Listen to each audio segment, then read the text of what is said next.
নমস্কার বন্ধুরা, বিদিশাস blogs and bytes চ্যানেলে আপনাদের সকলকে স্বাগত। আজকে আপনাদের সাথে পমফ্রেট মাছের ঝাল রেসিপি শেয়ার করব। আপনারা সকলেই পমফ্রেট মাছ বাড়িতে বানিয়ে থাকেন, কিন্তু আমি কি করে পমফ্রেট মাছ বাড়িতে বানাই সেটাই আজকে আপনাদেরকে দেখাবো। পমফ্রেট মাছের ফ্রাইও খেতে খুব ভালো লাগে। আমার চ্যানেলে পমফ্রেট মাছের ফ্রাই রেসিপি দেওয়া আছে, আপনারা চাইলে ভিজিট করে দেখে নিতে পারেন। তাহলে চলুন ঝটপট রান্নাটা শুরু করা যাক। এখানে আমি 6 পিস পমফ্রেট মাছ ভালো করে ধুয়ে পরিষ্কার করে রেখেছি। এবার নুন, হলুদ আর লঙ্কার গুঁড়ো মাখিয়ে 10 থেকে 15 মিনিট ম্যারিনেট করে রেখে দেবো। মাছ যদি নুন হলুদ মাখিয়ে কিছুক্ষণ রেখে দেওয়া যায় তাহলে মাছের ভেতরে খুব ভালো করে নুনটা ঢুকে যায়।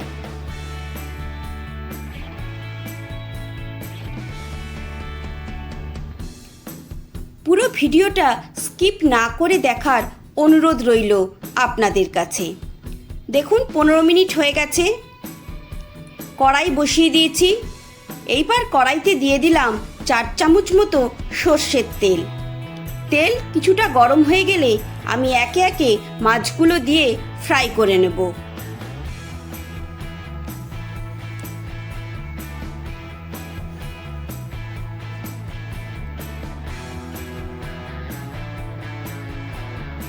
এক পিঠ ফ্রাই হয়ে গেছে।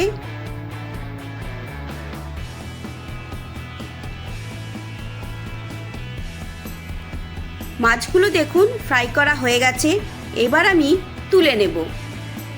ঠিক একইভাবে বাকি মাছগুলোও আমি ফ্রাই করে নেব।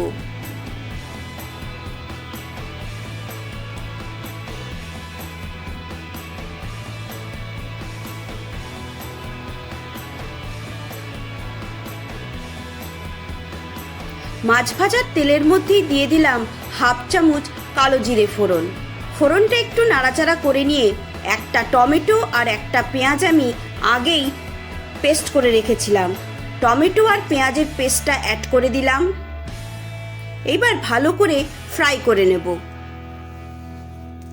দেখুন ভালো করে ফ্রাই করা হয়ে গেছে। এইবার অ্যাড করব হাফ চামচ হলুদ গুঁড়ো, হাফ চামচ লঙ্কার গুঁড়ো আর দেব হাফ চামচ জিরের গুঁড়ো।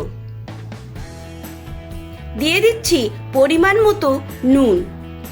সামান্য জল দিয়ে মশলাটা ভালো করে কষিয়ে নেব।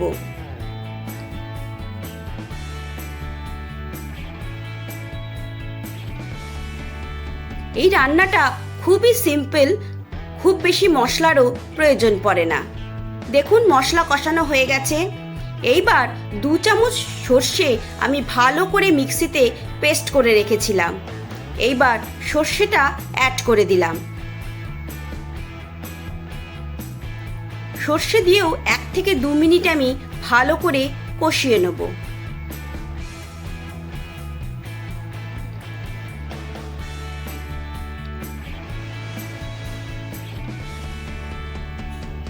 এইবার ভেজে রাখা মাছগুলো আমি অ্যাড করে দেব। এই পমফ্রেট মাছের ঝালটা একদমই শুকনো শুকনোই খেতে ভালো লাগে, তাই আমি কোনো জল ব্যবহার করব না। সর্ষে বাটার সাথে যেটুকু জল দিয়েছিলাম তাতেই পুরো রান্নাটা হয়ে যাবে।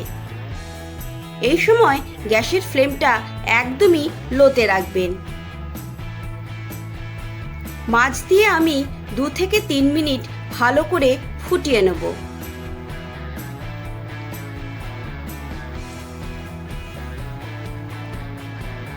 দিয়ে দিচ্ছি কয়েকটা চেরা কাঁচা লঙ্কা।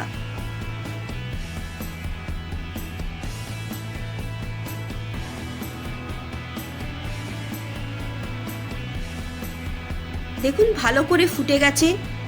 এইবার দিয়ে দিলাম 2 থেকে 3 চামচ মতো সর্ষের তেল।